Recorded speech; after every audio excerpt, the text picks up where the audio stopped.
Welcome to Simply Enough. This is Zachary and Elizabeth, and thanks for tuning in. If you're liking our podcast, we'd love it if you'd share with your friends and family. And then rate and review to raise our visibility and spread the message of enoughness. We love you, and remember, you are simply enough. Just as you are. Period. You know, the customer, you can see where this is going. He's like getting irate, just yelling and screaming and just like then slamming stuff and then just screaming, "You're an asshole. Like, why can't you?" Blah, blah, blah. And then eventually left. But it's still, I think, important and helpful to consider. I actually love the question, am I the a-hole? Because that is a moment that's an opportunity of self-reflection. So you might be the asshole. Now what? I think it's important to recognize who is the audience, who is the judge, to then weigh with self-compassion, but perhaps sometimes deserved self-criticism as well. Remember, listeners, that you are not just simply enough. You are more than enough. Even if you're an asshole. Just as you are. Period.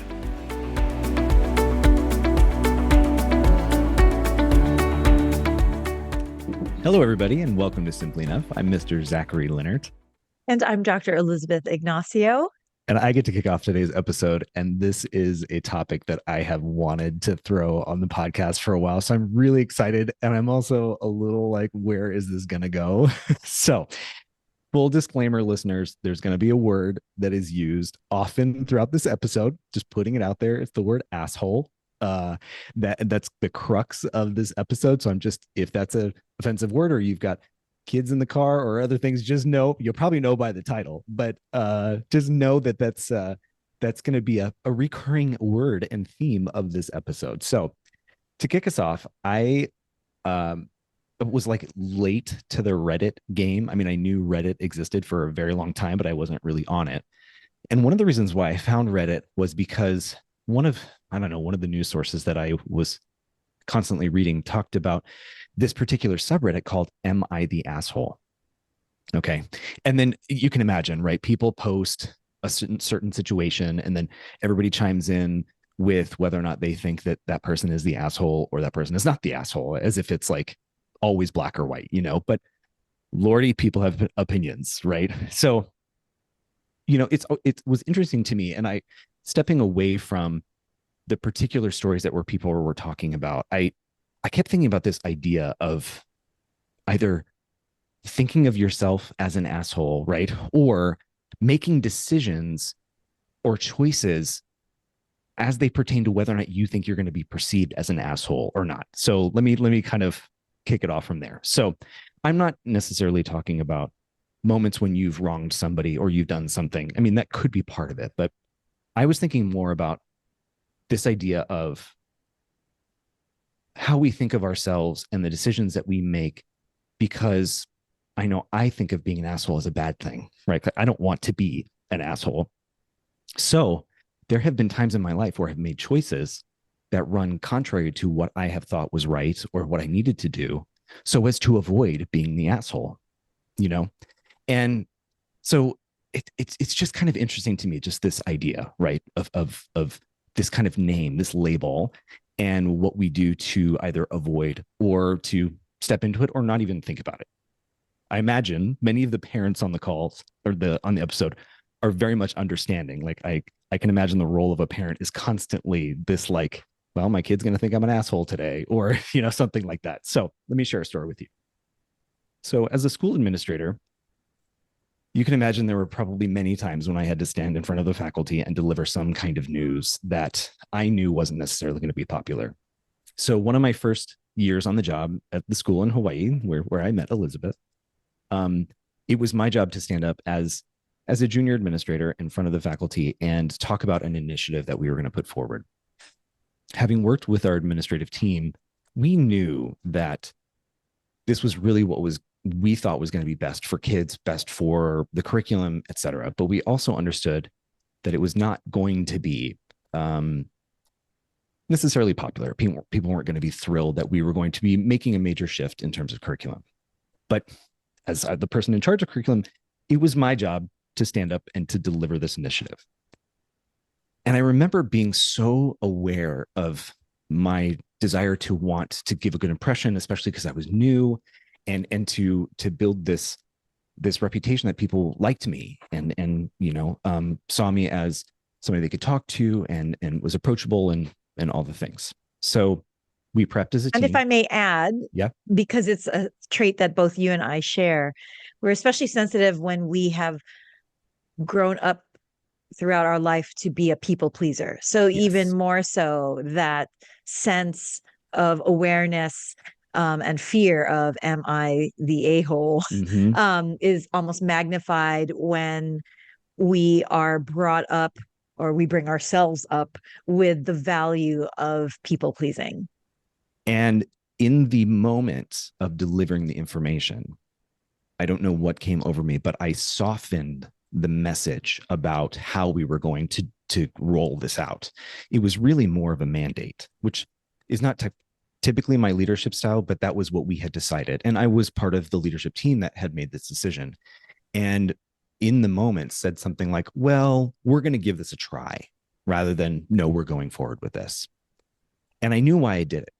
I knew why I did it. I was standing in front of these people knowing full well that I was the messenger, right? And yet I didn't want them to see me as the asshole. And so my fear of having that label, knowing that I was going to do something and say something that was going to be perceived by them in one way that was not totally in line with what I knew was right or what we had decided was right, pushed me into that place or propelled me into that place of changing the message or softening that message to fit in line with that label. And of course, as you can imagine, after the meeting, we're in one of the offices and the team is like, what did you do? Like, you just made it so much harder for us. Like, now we have to go back and we have to say it again. The people are going to be even more upset. Like, this is like worse, it's like and quite frankly, you need to be the one to do that. I'm like, shit. So right. So right. And so as I'm reading these Reddit threads, and these, most of those have nothing to do with what I'm talking about. I mean, they're like, as you can imagine, somebody did something potentially offensive to somebody else, but they're like trying to defend it, etc. In this case, I'm moving away from that kind of idea of an asshole and more of just the label of it and how I know I or we make decisions either to avoid that because we have a certain sense of what that word means and we don't want it to be us, or just the awareness of the interpretation by somebody else that is discordant with the whatever information we have or decisions we make that they may not know about, and yet they're still going to see us that way. And that's why that's not exclusive to what you're reading, I presume, by your description, sure. what you're reading in Reddit. So when you say like, oh, well, this isn't the same as some of these people who are writing on Reddit saying that they said this to one person and, Sure. Yeah. was it offensive to that person? That's actually the similar thing, different gradation perhaps of scenario, but that is still the same thing. The reason why I bring that up and actually say, well, they're actually not that different. They might be gradations in severity of scenario, but the concern of perception and reception of what was said or what was done or what was decided still hinges on, again, perception or reception of what was said or what was chosen or what was decided. And just like there are gradations of scenarios, there's also, dare I say, gradations of a-holeness. Totally. Yes. And I think it's almost important to recognize that, though, because in a previous episode we talked about interpretations of things, that they're not actual translations, but how one receives something, and then, like that coconut wireless game, or that's how it's said in Hawaii, by the way, coconut wireless. On the continent, I think it's telephone game or something like that, where things are subject to interpretation. That's the same thing too in terms of gradations of a-holeness, because let's take, for example, you are standing up for a marginalized or underserved population. When you stand up for that underserved or marginalized person or population, you very well could be considered Mhm. an a-hole by the majority, if you will, but you will be perceived as somewhat heroic, or maybe not Mhm. heroic, but at least sensitive and empathetic Mhm. by the underserved or marginalized person or population. So there's degrees of a-wholeness. There's degrees of scenario. And I think that's an important distinction because in self-judging, this is where it's important to recognize, well, who's the audience? Who's the judge? Are you in the people pleasing habit that both you and I Mhm. have and are trying to shed? I think it's important to recognize who is the audience, who is the judge, to then weigh with self compassion, but perhaps sometimes deserved self criticism as well, based on who is the audience, who is the judge. Because for every one scenario, there's going to be different judges, different audiences that will have their own opinion and interpretation of degree of a-wholeness. You made me think of a moment when I was teaching first grade in New York City. We went to the park, or I was teaching kindergarten, excuse me. We went to the park because it was related to the study that we were doing. And there was an individual, a couple yards away that was taking photos of my students, which in my mind is like an absolute no-no. I mean, you've got 5 and 6 year olds, like, yes, they're out and about, but it was just not okay in my mind that this person was doing that. So I confronted that person. And in that moment, I was totally okay with the idea that this person may think I was an a-hole, making them delete the photos, stop taking the photos, etc. I was okay with that in that situation. But in the other gradients of potential, a-holery, I was uncomfortable with the interpretation that that's how people could see me. So it's absolutely spot on. No, no, thank you so much for sharing that. It's just reflecting on myself and the number of times that I, like, that in that moment with my faculty, made a decision so as to avoid um to avoid that potential interpretation at a cost of something that, like, was my job, or something that I believed in strongly, that I was willing to somewhat compromise a conviction or a belief or a responsibility, so as to do that people pleasing, or to get somebody to like me. And I as I've been reading the Reddit thread, have come to a place of a deeper understanding of what you're talking about, which is almost an acceptance that sometimes people are going to see you as an asshole, and that's okay. Like, and sometimes I am an asshole, and that's also okay. Sometimes I recognize it, and then also there are times when I accept that what people will see will not be necessarily what I know. And that difference may lead them towards that interpretation. And that's also okay too. You know what I mean? Um, and I, like I shared with you just a minute ago, I imagine that most parents can understand this. I'm not a parent, but I, I, I certainly believe that there are probably many moments in a child's life where you as a parent have to make a decision knowing full well that your kid's not going to like it and probably get pissed at you and think of you in certain ways. But you know what's right for them, or you are tasked with taking care of them. And I couldn't help but wonder if, Elizabeth, that's something that you can relate to as a parent, or as even as a doctor, or if you have moments with patients that this may come up. Definitely with as a physician and as a surgeon, um, as a parent, in a strange way, it's quote easier. I mean, it's heartbreaking when I Yeah. know that I have to come up with a decision or something counter to what my kids were hoping for or wanting. So that doesn't make it any less heartbreaking that they are mad at me, frustrated with me, disagree with me. Um, but when there is a certainty of um, it's good for them or not good for them, it makes it easier. Now, one thing that I recognize though is just because something is right. So let's say as a parent, my decision, there's just no question that the right thing to do is X. Still, what is important, and this is where it segues also into being a physician, the delivery of such um, a-hole decision um, can can always be examined if there is a better way to deliver said decision in the future. So that applies as a parent, and I'll be more specific, that applies as a physician and as a surgeon.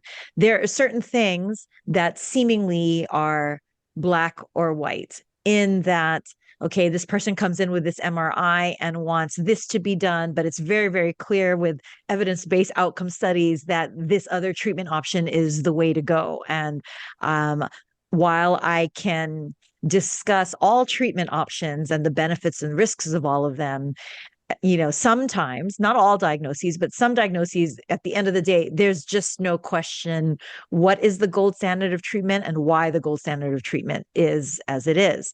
And I used to, it's a double-edged sword. In some circumstances, I used to feel very confident in my rightness or in my correctness about it, and therefore felt that, hey, I can be immune to what a patient thinks or feels if they disagree with me, if they're angry with my recommendation. I can be immune to that. And that is an important piece of armor for a people pleaser, because if not, then a people pleasing physician can sometimes be talked into doing something because the patient wants it, even though that's not the right thing to do. So, like so many of our episodes about so many things in life, there's very rarely a black or white. Right. And I realize I'm rambling, so I'll try to clean this up a little bit, which is, there's the people pleaser in me that used to try to bend over backwards to do what a patient wants. And one of my mentors is the one who actually told me, as a physician, your job is to do what's right, not just what the patient wants. This isn't Burger King, have it your way. And so I went to the opposite end of the spectrum sometimes, of like, well, this is how it is. This is your MRI, or this is your lab report, or, these are the reasons why this is the answer, and it is what it is. And if you are frustrated or mad or disappointed, what can I do? That's, that's, it is what it is. And there's truth to that. And that is right. And so to almost self-protect and like abandon my people pleaser side, I would kind of dig my heels in, like, well, I did right by the patient by saying, what is right and what is the gold standard of treatment, and like it or not, that's what it is. And so they think of me as an a-hole because of that, so be it. Well, there's actually an in between, which is my answer might be, not what they wanted to hear. And if they're going to judge me purely for the answer, then I have no control over it. But I do have control over my delivery of it. And if I can deliver and still stand firm in the evidence-based outcome research as to why I'm recommending the treatment that I am, but I'm empathetic to how I deliver it, then that can at least mitigate the personal a-holeness and mitigate the personal side of what the treatment recommendation is. But still, if they project on me their anger, ultimately because I delivered it as well as I could, but they still didn't like the answer, well, then I can have the armor of, I did right by the patient by telling them what was, the treatment of choice, or the optimal treatment. So I did right by that patient by giving them those facts. I also did right by the patient by attempting and being cognizant of delivering it well. And then when all of that under my control is the best that I could have done, and they still consider me an a-hole, then I can still sleep well at night knowing that I did right by the patient. You see what I'm saying? That was a long anecdote, but it's because there's so many facets to being an a-hole. Just like there's many facets to being a diamond, there's many facets to being an a-hole. And if one kind of honors and recognizes all of the many facets of the spectrum of being an a-hole. That's how one can have both objective self-critiquing and self-compassion Mhm. when weighing in on one's self-perception of being an a-hole or not. Mhm. So I have That to was tell long. you, no, it wasn't long at all. Listeners, we are nearing our 100th episode. Like we're getting really close to that, and which is an indication of just how long Elizabeth and I have been doing the podcast. But what many of you may not know is that we've known each other for quite a while prior to doing the podcast. And the one of the most amazing things about what Elizabeth just shared is that was a piece of advice and actually a compliment that you gave me among one of our very first conversations.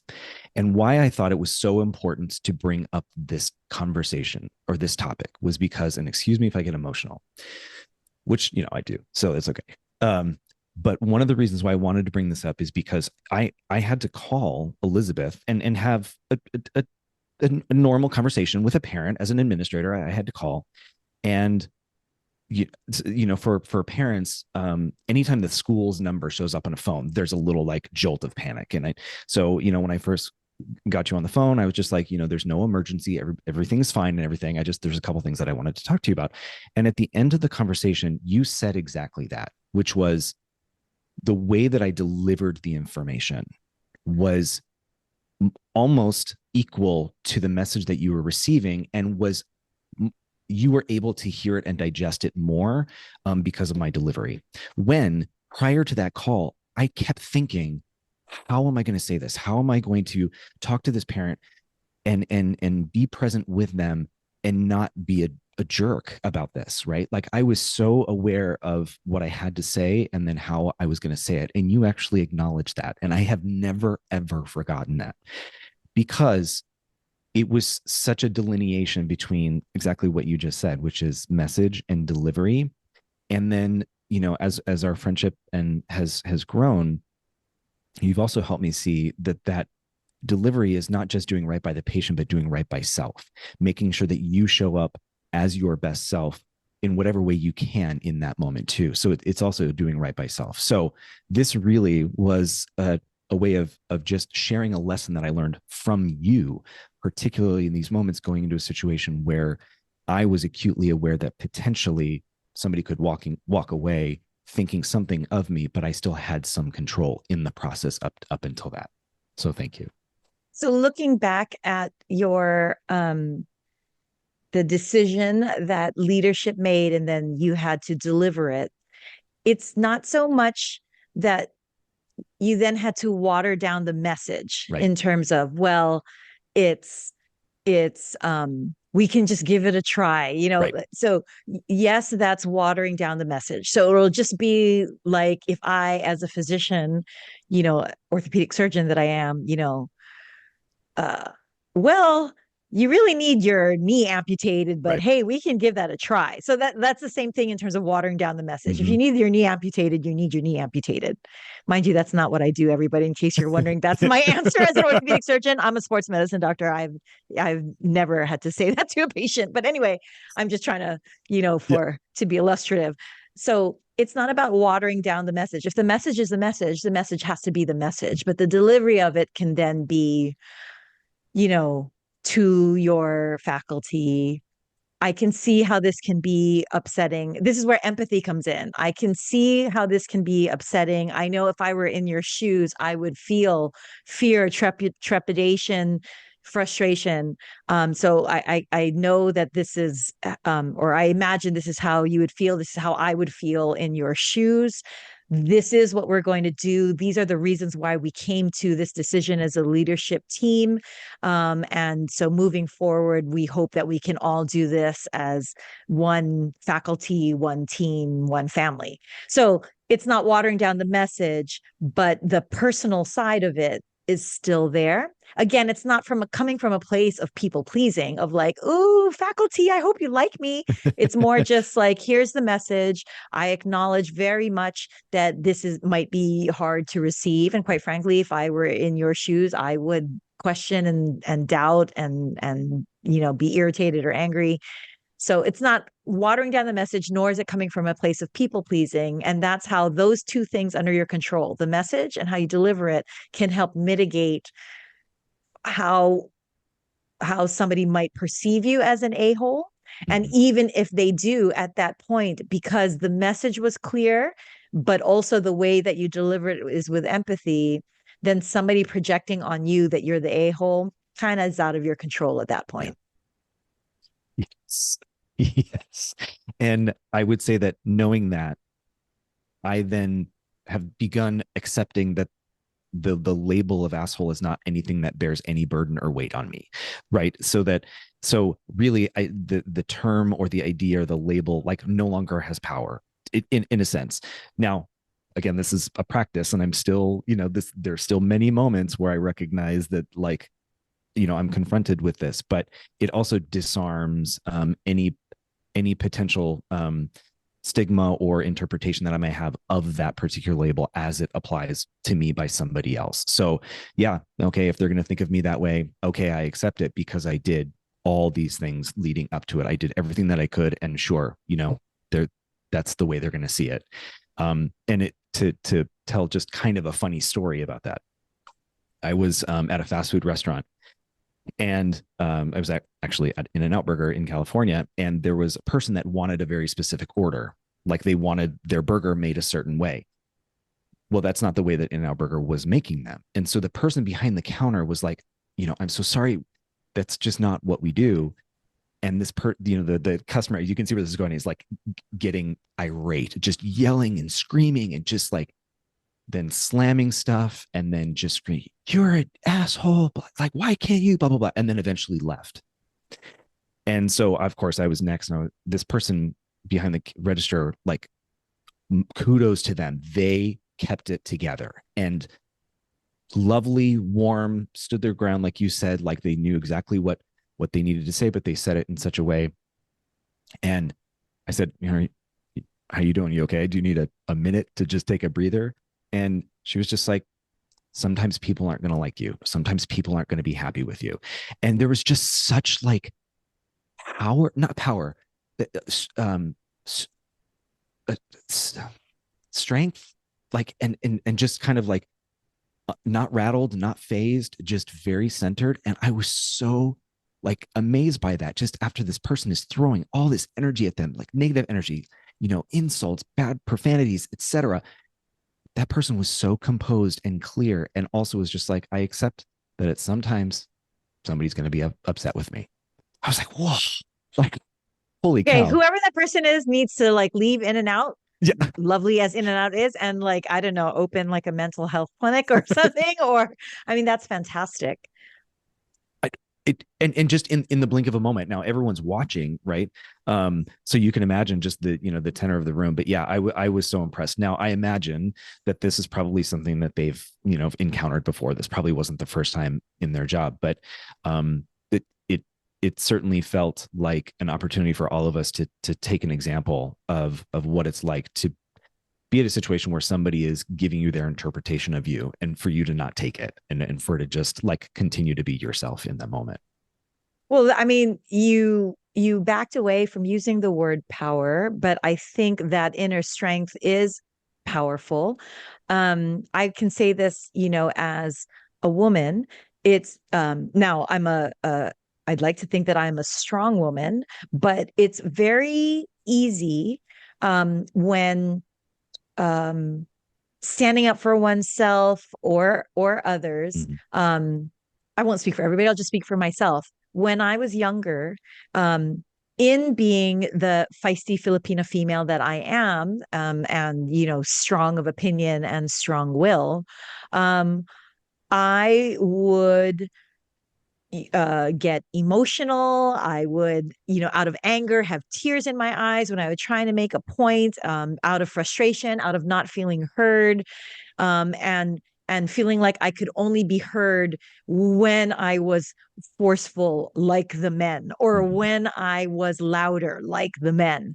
And I will be the first to say that this is unfair, and I wish it wasn't the case, but I've learned that that was a disservice to me.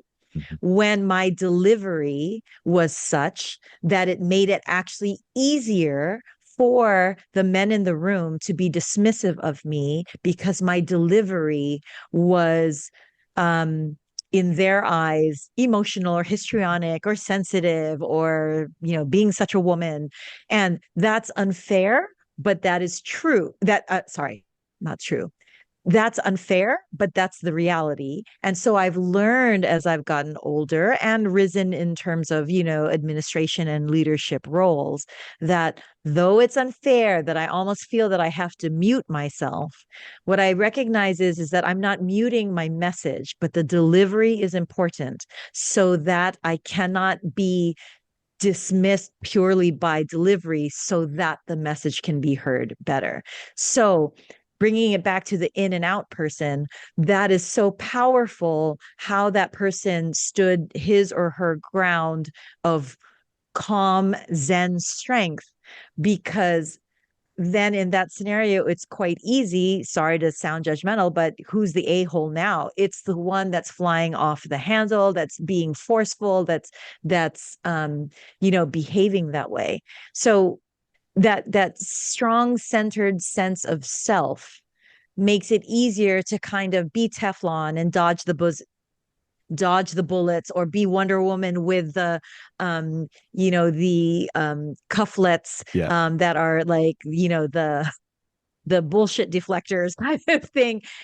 I very much understand what you're saying and appreciate that in this moment, or at least as I'm hearing you, and please correct me if I'm wrong, that not only do you have control over the delivery of the message, but you also have options at your disposal for that delivery method too, et cetera. So like I am similarly well, I've been told I'm a sensitive individual, and there have been times in conversations where I have felt strongly about something, and my opinion or perspective on it has come with heightened emotions, and have been counseled over my years to be careful about how I deliver those messages so that people don't get caught up with how I'm saying versus what I'm saying. Mm-hmm. And so what I heard immediately was like, shut down all of your emotions and always be somewhat stoic and cold and whatnot. And I think that's a gross misunderstanding of what was actually at play, in that there are times when I do want to show that passion. There are times when that is important to me. There are also times when, to your point, my message is more important, and I want to make sure that I make that message as clear as possible. So I do have tremendous autonomy, and that's not a dampening of who I am. It's actually a maximizing of who I am and all that I have available to me to ensure that my message, as much as I can get delivered in a way that I feel completely confident was the way that I wanted it delivered, regardless of how it's interpreted. Did I understand Absolutely. you? So you have the emotion, you have the passion, but you are strategic Yes. in your delivery so that the message about which you are passionate and about which you are emotional and about which you are sensitive, the message is delivered in such a way to optimize it being received well and heard well and perceived well and interpreted well. Because it's very easy for those that are very quick to dismiss the woman or dismiss Mm-hmm. the sensitive person in the room, Mm-hmm. of up there they go again, Yep. being emotional and being histrionic. Okay, even if that is a part of my personality or character, fine. I don't mute that 100% of the time, but I'm being strategic in my delivery so that if in my delivery I deliver it in a certain way as best as possible, and then somebody else dismisses me, then now who's the a-hole? It's the dismissive person, not the calm person in the room, just articulating why I do have passion and emotion about this message. Yeah, absolutely. Oh my God, so many meetings I sat in where it was to the In-N-Out Burger story, and exactly what you said. It's like, yeah, who's the a-hole now? Really, who's the a-hole now? And I can also think of a moment when my strategy meant that I wanted to be interpreted as the a-hole. That was what I wanted, that outcome, that I was so passionate about the message, and also for displaying my passion about this message, that it was critical to me to put those two things together. And I was actually being strategic in that regard too. So even then there was a moment where I was not only comfortable with that, but I embraced that, that assholery for that moment. And that's why I love, earlier in this episode, you had mentioned like, a-hole has lost its like sting. And I'm glad that it's lost, its sting, Mm-hmm. but it's still, I think, important and helpful to consider. I actually love the question, am I the a-hole? Because that is a moment that's an opportunity of Mm-hmm. self-reflection, where when you know better, you do better. So if in assessing a situation where at first I felt confident that I was not the a-hole because I told the patient, this and this is, quite black and white and quite crystal clear. And I made it very clear in the statistics that I gave them and all this kind of stuff. I can be in the moment thinking, ain't no way I'm the a-hole now. Mm-hmm. But then upon reflection, if I can kind of remove the defensiveness, now Mm-hmm. that the a-hole title isn't as much of a sting, but still a present thing to be cognizant of, I can better evaluate myself with compassion, but also with self-critique, compassionate self-critique, just so that when I know better, I do better. And I can tell myself or recognize in myself, yes, I delivered that news to the patient better than I did last year to a different patient. But geez, for my next patient encounter with a similar MRI, I think what I should do is deliver it this way because there's still a little a-holeness in there. And that benefits me in not being in being aware of when I am the a-hole, and it benefits me so that I'm not the a-hole in a Mm-hmm. future situation. So I love actually the self-reflection of that question. For you listeners that you've been with us for quite a while, you know that frequently Elizabeth will say something. Okay, now what? Right. So you might be the asshole. Now what? Right. And that's exactly what you said. Okay, it's a moment for self-reflection, or you went into it and you recognize like I might be the a-hole and I'm okay with that. Blah blah blah. Or yeah, now I'm going to do better going forward, or I'm going to do differently going forward. So am I the asshole? You might be. Now what? Right? Yes.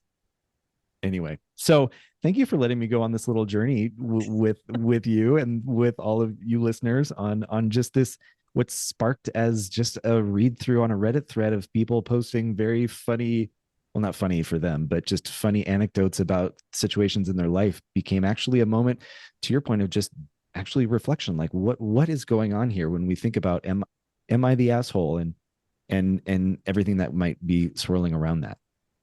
Well, remember, listeners, that you are not just simply enough, You are more than enough. even if you're an asshole, just as you are. Period. Period. Mwah.